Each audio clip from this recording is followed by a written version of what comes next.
carve out Ind AS 1 versus IAS 1. That means in IFRS, what is there? Here, something which is not there. So as per Ind AS 1, IAS 1, IFRS that is, where there is a breach of material provision of a long-term loan arrangement on or before the end of reporting period, with the effect that the liability becomes payable on demand on the reporting date, the entity classifies the liability as current, even if the lender agrees not to or cannot after the reporting period and before approval of financial statements for issue. Demand payable as a consequence of breach. Okay. This is considered as non-adjusting event, won't be adjusted under Ind AS 1.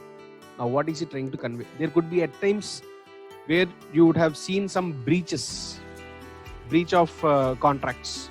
Okay. Any such breaches under IFRS are considered as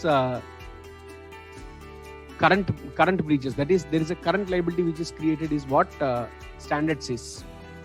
Because something which is right now a liability in the balance sheet, which is classified as non-current, since there is a breach of contract, it is supposed to be paid in next few months. Automatically, it is considered as a current liability under IFRS. Ind AS says no, it is not supposed to be classified as classified as current liability. It continues to be as a non-current liability only. Okay, that need not be adjusted is what Ind AS says. Okay, so that is a carve out. That means something which is there in IFRS but not in Ind AS. Okay.